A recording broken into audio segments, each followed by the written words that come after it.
Mr. Chairman and members of the committee. For the record, I am Kevin DeMenna with DeMenna Public Affairs. Here on behalf of our client, the American Law Institute, we are opposed to House Bill 2644, and I'd like to give you a brief synopsis, some areas that have not been covered. I think it's most important to understand Justice Bales made it clear there are 50 sections in the text. There are 110 restatements. These restatements are applicable when the United States Constitution, Arizona law, Arizona Constitution are silent. There is a group within this 110 that this legislature is effectively addressing through reference. What does this list of 110 include? Which insurance companies stand where on which of the 110, which are in conflict with Arizona law, which aren't? These are questions that I would encourage you as you evaluate your vote to consider. What I'd like to cover briefly are what I believe, as a longtime legislative drafter, are some constitutional flaws that fundamentally impact the way this is being done.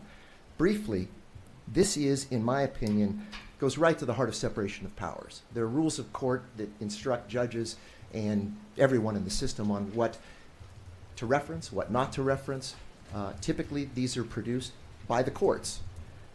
That's for the legislature, one of the other three branches, to weigh, but I think it's a serious consideration. Second, an unlawful delegation. It is constitutionally prohibited in Arizona for you to give away your authority.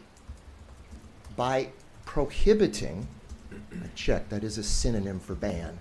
This book, by prohibiting this book, you are effectively saying that whatever is in that book is prohibited.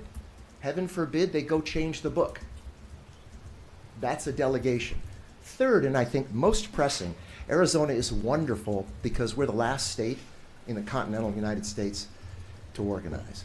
So at the end of Manifest Destiny, people didn't trust their government very much. Our Constitution, in Article 4, includes a ban on special laws. I'm pretty certain this one qualifies. Some random examples. There's a list of 19. Legislature is prohibited from granting divorces, naming roads, things like that. And then most importantly, in evaluating whether a special law will work, when a general law can be made applicable, special laws are prohibited.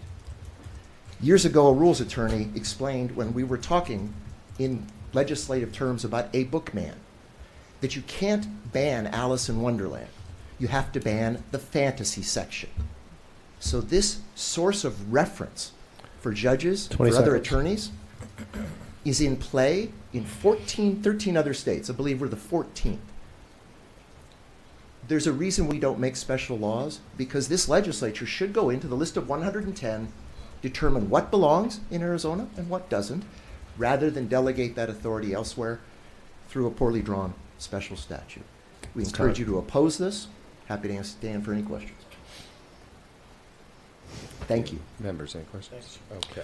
Okay, Mr. Chairman.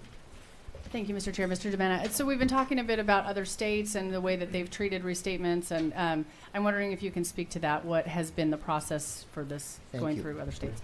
This has come up, and I think particularly Mr. Roberts and others, I think it's worth noting there is a uniform act. NCOIL has largely created what you see in front of you, but the reaction by the states has been different. Florida, Nebraska, in many respects, the law has manifested itself in resolutions, memorials, as you heard from the trial bar, but also statutes that simply explain that these are references to be used in the absence of Arizona law, Arizona Constitution, or U.S. Constitution.